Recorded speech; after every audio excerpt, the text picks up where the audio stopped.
The Senate now advancing a bill to prevent a government shutdown, and Congress is racing to pass a short-term government spending bill that would fund federal agencies through December 16th ahead of a Friday deadline. 237 pages, that spending bill, including more than $12 billion in economic and military spending for Ukraine, $35 million which would go toward responding to nuclear or radiological incidents, $3 billion toward Afghan resettlement programs, and $15 million for the FBI to vet refugees, and several other domestic line items, including money to combat rising energy costs with winter approaching. Here to discuss how this spending bill would affect our economy here in the United States is CEO of Glint, Jason Cozens. Yeah, Jason, looking at that, I'm going to call it a laundry list of spending, that doesn't really sound like a great way to get our economy back on track. Now, I'm no economic expert, but you are. What do you think?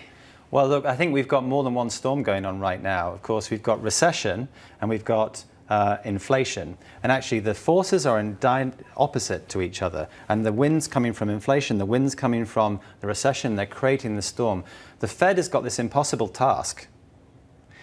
If it tries to fight inflation, it needs to increase interest rates. It needs to stop, as it is doing, quantitative tightening, stop printing money. But in order to fight the recession, it needs to start printing money again and bring interest rates down. They're in this impossible situation, which is of their own doing, of course. So successive governments. And they're getting a lot of pushback now, trying to push them to stop raising interest rates, even though they may need to do that. Yeah. So how do you think this plays out? Can they handle the pressure like Paul Volcker did? He kept raising, put us in a recession, but got rid of inflation. He did, but a totally different situation. Paul Volcker had 10 or 15 years worth of the stock market going down. There was no bubble to burst. Yeah, so putting up interest rates didn't affect, didn't create anything worse in the stock market or anything like that. Right. We're in a situation now where the magic money tree has been funding this huge bubble in assets, in stock market. And of course, we start to see that crash. We've seen the crashing stock market, cryptocurrencies.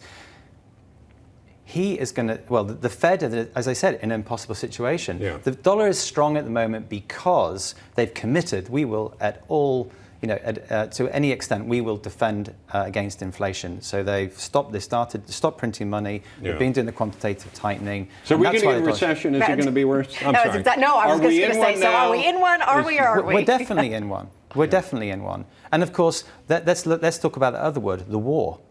I mean, nobody wants to talk about it out on the streets. Nobody's thinking about it. But Putin just admitted that he's prepared to use tactical nuclear weapons. He has just escalated the war by annexing parts of Ukraine and by blowing up the gas pipeline.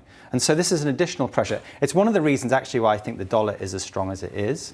But we know that the Fed has a history of making promises and then breaking them. So yeah, inflation is transitory. Inflation is transitory. Oh no, sorry, yes, we have inflation.